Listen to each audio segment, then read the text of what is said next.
And welcome back to Let's Play SpongeBob SquarePants Battle for Bikini Bottom. Last time, we had a nice and relaxing vacation at Sand Mountain. We went down the various slopes that were available to us, got all the items there, and now we are ready to pay the spatula toll that blocks access to the last part of the Bikini Bottom hub area. Actually, we've been ready to pay it for a while, but now, just now, we're getting to it. So let's pay off that spatula toll and get into the next major boss of the game. This is probably my least favorite major boss of the game, for reasons that I'll get into as we fight him, but let's head to the industrial park.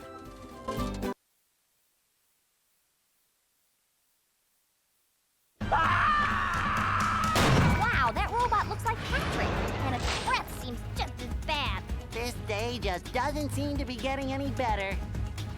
SpongeBob, hurry! Squidward's in more trouble than a chili relleno in a pan of grease. We have to help!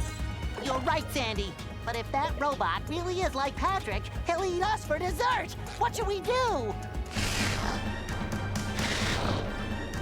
Well, we better figure something out, and pronto! Maybe that button on his back is a self-destruct. I'll try to hit it. Good idea, SpongeBob, but it's time to stop yapping and get to it! Yikes! Looks like SpongeBob's in for a rough ride! Oh, SpongeBob, don't be paranoid. He's eating ice cream over there. That's already a dessert item. Anyway, even though Sandy was acting like she's going to help us out, like it's a cooperative attempt at fighting Robo-Patrick here, unfortunately, much like the Robo-Sandy fight, this fight is in phases, and Sandy will get her own dedicated phase. The robot's made himself dizzy! That's the ticket! Yes, you have to wait for Robo-Patrick to spin around, and then once he is dizzy, you will be able to attack him. Should you get hit by any of the projectiles that he throws out while spinning, he will pound on his chest, Tarzan style, or I guess just gorilla style, and cause the spin cycle to happen again, making the fight take much longer. In general, this is a pretty slow fight, so it can be kind of boring, and I'm not a huge fan of it on that basis. One thing to note about that attack that Robo-Patrick is doing there, not really for this phase so much, but for later phases, he has some pretty lengthy startup attacks that he uses before he gets into the spin phase, and it can actually be faster to take a hit from them rather than just dodging them until he's ready to go into the spin phase, because he'll pound down his chest, then immediately go into the spit, and then into the spin.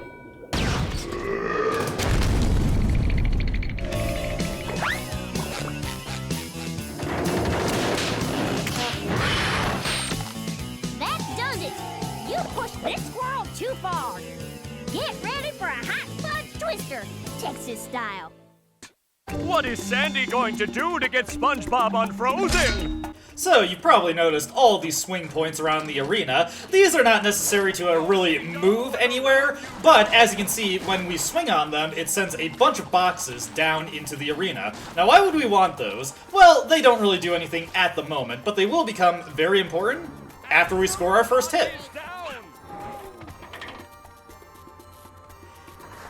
Once you hit Robo-Patrick in Sandy's phase of the battle, here is a spit attack, and I didn't mean to do that, but if you get hit by that, it causes the attack to end immediately as he goes into the chest pound, and that is actually faster than letting him complete the spit attack, if you're looking to be efficient. Anyways, swinging alongside these swing points here, setting the boxes down, will allow us to get into the goop that Robo-Patrick released without taking any, not damage, but, knockback from it. If Sandy gets knockbacked by the water twice and ends up being considered killed by it, then you will have to start this phase over, so try to avoid that. Woo!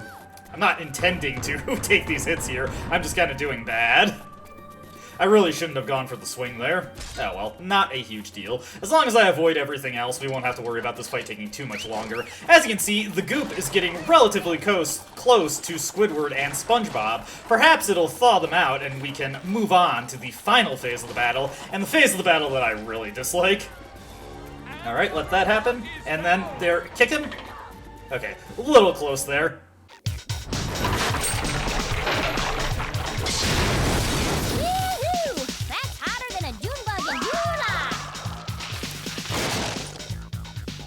It's time to roll out some robot punishment. That does it! SpongeBob is back in the fight! Robo-Patrick now has one last new attack. He will spit out some freeze breath. Obviously, it'll freeze you if it connects, and that'll leave you open for an attack from his spit. Now, when Robo-Patrick manages to make himself dizzy, we cannot actually run up to hit him with the bubble spin anymore. As SpongeBob indicated from that cutscene, we need to use the bubble bowl in order to reach his back in this phase of the battle. And thankfully, if he is not facing a conveyor belt or somewhere where you can hit him with the bubble bowl from, he will start to turn around so you're able to hit him. Anyways, I really dislike this phase of the battle because if the bubble bowl connects with the goop, it immediately gets destroyed. And you do not have an infinite amount of time to hit Patrick while he is dizzy. You will eventually run out of time, he will get up, and that means you have to do an additional spin cycle, which is undesirable. Like I said, this fight is pretty slow and boring if you're not doing well on it. It can be very, very difficult to hit Robo-Patrick when you have to hit him from the conveyor belts. Very rarely do you get to hit him from this spot. But yeah, trying to hit him from the conveyor belts can be an exercise in frustration, because if you're not the right distance away, the bubble bowl will hit the goop and disappear, but you also have to be very particular about how you line it up with Robo-Patrick, because the hitbox for his back is a little bit weird, and I've had several times where I keep hitting him with bubble bowls, but the game just doesn't register it. So it's it can be really frustrating to actually clear this fight, and with the conveyor belts constantly pushing you one way or the other, lining up those correct shots, again, can just be so much more frustrating than it needs to be. Like, this is a terrible spot for him right here. Can I actually hit him here? Oh, yeah. And then, of course, there's moments where you'll go into the goop when you're trying to do the wind-up. This is exactly what I hate to see when doing this fight. Yep. Couldn't get him quick enough, so now we have to do another spin cycle. Really obnoxious. That was just a terrible spot for him to be. I think you can hit him from any spot that he lands in when he gets dizzy, but sometimes you're going to get these spots where you just can't hit him no matter how hard you try, at least if you're not super accurate with the bubble bowl like I am. It's just very, very hard to line up those shots when you're constantly getting moved one way or the other by the conveyor belts. Alright, that's a slightly better spot. Hopefully I can hit him here. As long as I'm not being pushed away from him. Okay, so let's line this up. Was a little too far back there. There we go.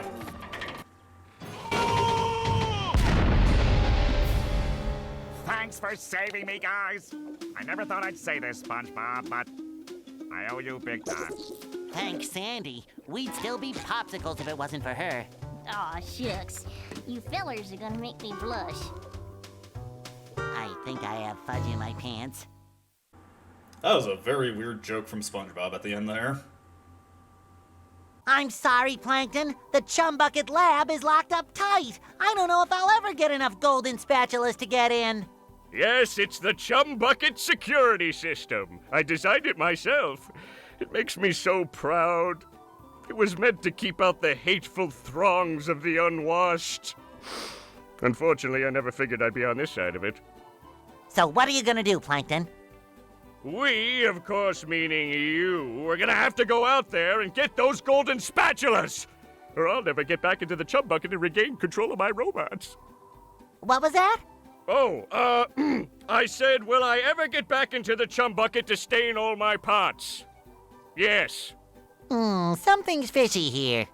Duh, you're just being paranoid, SpongeBob. Anyways, we are now in the final section of the Bikini Bottom hub area. A variety of new locations has opened up to us, including the final 3 levels of the game. But that's neither here nor there for the moment. Let's check out the absolute final area of the game, the Chum Bucket, aka Robot Headquarters.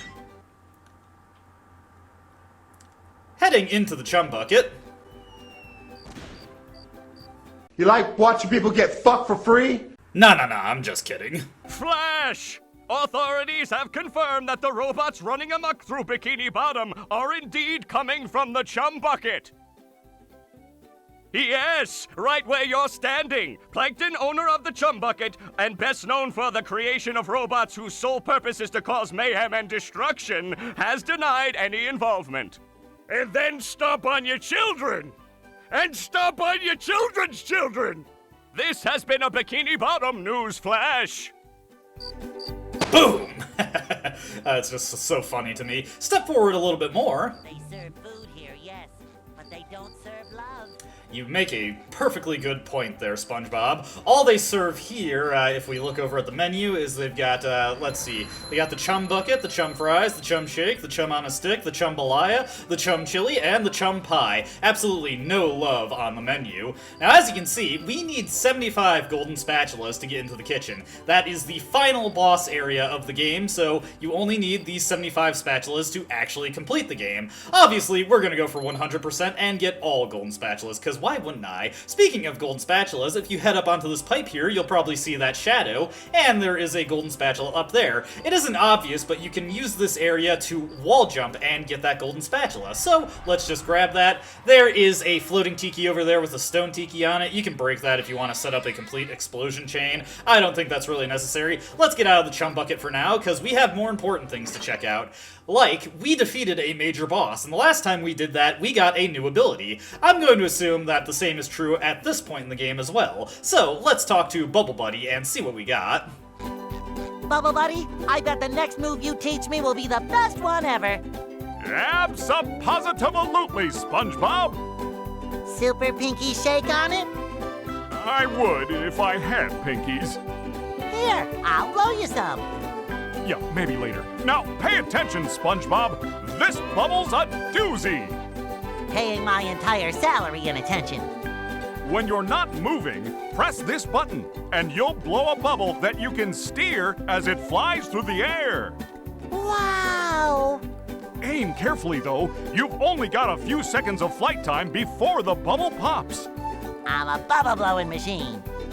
And with that, we have access to SpongeBob's ultimate move, the Cruise Bubble. This is a guided missile that we steer, kind of like the Nikitas from Metal Gear Solid, which is a weird comparison to make for a game like this. They get 6 seconds of airtime, and they can be used to hit distant targets, such as these buttons over here on the chum bucket. The Cruise Bubble also has an AoE when it explodes, so you can hit targets that you haven't directly connected with, as well as occasionally hit multiple targets. Hit those buttons there, and you will open up this bounce pad. This will allow us to get onto the top of the chum bucket here, and get a golden spatula. This is the next to last golden spatula available in the Bikini Bottom hub area. Now, the Cruise Bubble is the final ability that we get in the game that we do not start with. So, with it, we are now finally able to get the collectibles that we missed in Jellyfish Fields and downtown Bikini Bottom. Over here, as you can see on the Krusty Krab sign, you probably noticed this as we were moving in, there is the last pair of gold underwear. Wow, 6 pairs of underwear. I am one unbeatable sponge. There we go. We've now got the maximum underwear capacity at a grand total of 6. 4 levels in this area. We've got the Kelp Forest, available at 50 golden spatulas. We've got this little exit sign here. This takes us to SpongeBob's Dream. It is the free area of the 3rd Bikini Bottom hub area, though it is, funnily enough, the last one in the level list. Over here, we have the Flying Dutchman's Graveyard, available at 60 golden spatulas. We already have enough golden spatulas to access all of these, so that's that's pretty great. Over here, we have the movie theater. This is a special bonus you can get into if you have a whopping 40,000 shiny objects. May I help you? Please give me a ticket, sir. You need 40,000 shiny objects. Yeah, not getting in that easy. We will be seeing the movie theater. I have specifically kept a save file that already has the movie theater unlocked, so I don't have to worry about grinding all the shiny objects to get it open again. So let's move on from that. Heading over here, we've got this dumpster. If you whack it, it moves out of the way and reveals a sock. Good stuff, good stuff. Since we're not going to get a chance to talk to him again, why don't we see if Bubble Buddy has anything else to say? Say, Bubble Buddy, why am I having to pay all these golden spatulas to these toll booths? Because, SpongeBob. Well, can't argue with that. Excellent reasoning. Mr. Krabs over here has moved to his final area of the game, but he actually has a new task for us should we go up and talk to him. What's wrong, Mr. Krabs? You don't look so good. You gotta help me, boy. The Krusty Krab's been overrun by a bunch of them hoodlum robots of yours. They've booted me out! And worse, they've got all me beautiful shiny objects! Defiling the Krusty Krab? Is there no end to their evil? What are we going to do, Mr. Krabs? We, meaning you, are going to clear the robots out, get me back me restaurant, and most importantly, rescue me money! You got your priorities straight, Mr. Krabs. One thing to note about the cruise bubble is that it is the only way in the game that you can destroy stone tikis without using explosions from thunder tikis, so that's pretty cool. Now, let's head into the Krusty Krab, because we have another combat challenge. Clear this combat challenge, and we can get we can get a golden spatula from Mr. Krabs, one that we don't have to pay for. Also, inside of the Krusty Krab, we can find a new enemy. Whoop. The Chuck managed to hit me there. This is not where I want to be. We want to get onto this right here and hit this Duplicatatron right there with Cruise Bubble. Luckily, I got it. Here's the new enemy. These robots spray coffee at you. They don't immediately deal damage, but if they keep a continuous bead on you, they will eventually deal damage. That Duplicatatron we destroyed there is the only one in the restaurant, so once that's destroyed, you can start destroying all of the robots, not have to worry about any respawns. There is another Chuck overhead. Couldn't get away from that. So let's just utilize the Cruise Bubble to take him out. We got a couple sleepy times over here. Once again, we can just utilize the Cruise Bubble to take him out. It's so effective like that, taking out all these distant enemies for us. If you grab the Cruise Bubble as early as you can simplify a lot of objectives in the game with it, and it's pretty famously a part of speedruns in this game for the most game-breaking glitch in SpongeBob SquarePants Battle for Bikini Bottom. Highly recommend looking up cruise boosting if you're curious. It is a wild glitch.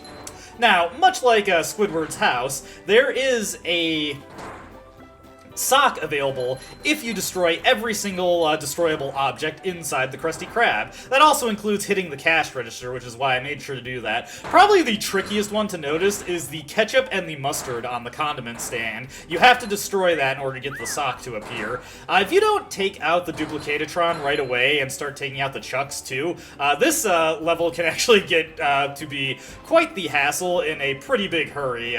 You are going to be attacked from so many different angles and just take a ton of damage, so definitely make sure you take out that Duplicatatron, try your best to avoid the Chucks, and you should be able to clear this no problem. It's a little bit tougher than the combat challenge in Sandy's Tree Dome, but not by much. Alright, let's report to Mr. Krabs.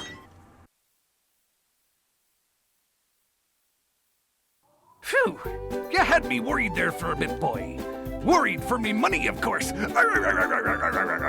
Here, take this as your reward.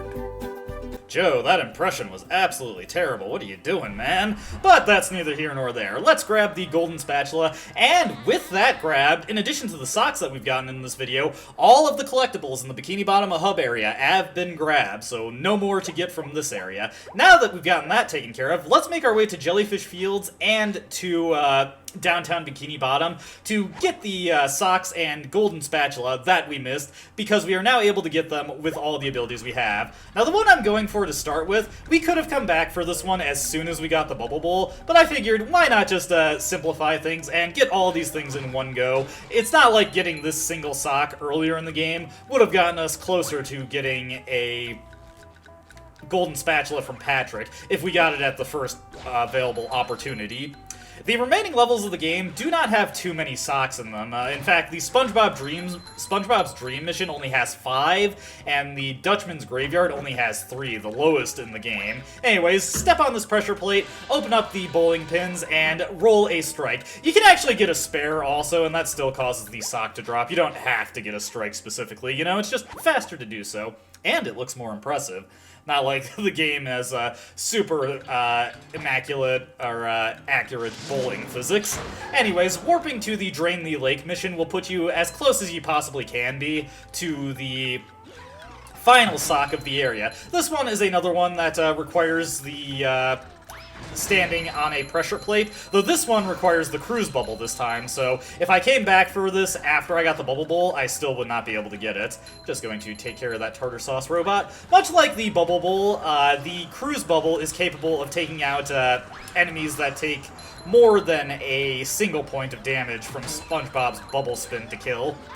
Yeesh, I'm doing terrible here. Let's get these guys out of here. Let's cruise bubble this guy just to show off the combat application of the cruise bubble, even though we saw it in the Krusty Krab combat mission. And let's step onto this pressure plate. So I mentioned how the AoE splash from the cruise bubble can allow you to hit enemies without directly contacting them. It can also allow you to hit multiple things with a single cruise bubble if you time the explosion just right. So if you can get the cruise bubble right between these tikis and blow it up at the right time, you can destroy 2 of them. There we go. The 4 tikis that I double blew up, those are the only ones of those 5 that are close enough to each other to be destroyed in a single cruise bubble. The last one is far away enough that you need to, you can only hit it with a single cruise bubble. Or rather, you can only hit that one and, not hit anything else alongside it. Finally, we have the aptly titled Come Back with the Cruise Bubble mission in downtown Bikini Bottom. Take 3 guesses on what ability we need to clear this one. Anyways, heading over here, as you can see, there is a steel block hanging from the ceiling of the Sea Needle. We can't really hit it from this angle, but if we go around to the other side, we should be able to send a cruise bubble in its direction.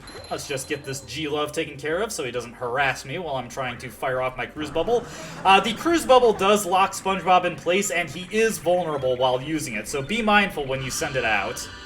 With that switch hit, as you can see, it causes the golden spatula to spawn in and a platform leading to it. Now, we don't need to use Sandy in order to get the golden spatula, but we do need Sandy to get the final sock of the level. That platform will allow us to reach a swing point for Sandy, which Sandy can then use to get into a hallway that has the final sock for us. So let's just wait for the platform to come. I could jump onto it early, but as you can see, it goes all the way to the edge that we are standing on, so may as well just wait for it to come to us, and let's grab the golden spatula. Thankfully, while the golden spatula animation plays, the platform, well, stays in place, so we don't have to worry about it going backwards. Let's get onto the swing point here, and let's swing into this hallway, get this G-Love out of the way, get the sock, and get this purple shiny object. Good stuff. We open up the final door inside the Sea Needle, connecting all hallways to the central area, though this is fairly meaningless as we have gotten everything in downtown Bikini Bottom, so no need for that.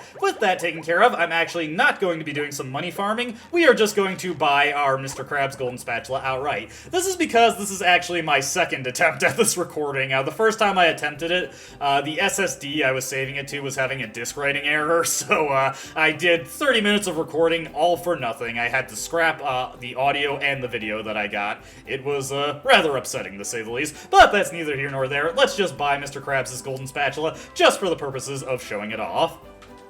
Mr. Krabs, can I talk to you? You okay, Mr. Krabs? Mr. Krabs, I'm pressing the R trigger. Let me, oh boy. So, do you want to trade shiny objects for a golden spatula? That's quality craftsmanship, that is. Come again. That took a little more effort than it really needed to. One thing to note about the last 2 golden spatulas that Mr. Krabs sells you, I believe I mentioned this at the beginning of the Let's Play, but it's worth it to bring it up again. The scaling changes a little bit. As you can see, every golden spatula up to this point only costs an additional 500 shiny objects. The final 2, though, go up from 5,500 to 6,500, then 6,500 to 7,500, a 1,000 shiny object increase, so it's a little bit more expensive to get these last couple golden spatulas from Mr. Krabs. Not a huge deal, though, and it's still just, you know, mindless grinding to get all those shiny objects. With that taken care of, in the next video, where we are going to be going is the Kelp Forest, because it is the next in the level list. I'm gonna be real with you, this is probably the only level in the game that I actively dislike, for a variety of reasons that we will go over when we get into it. I'm sure you're waiting with bated breath for that. Until then, though, goodbye.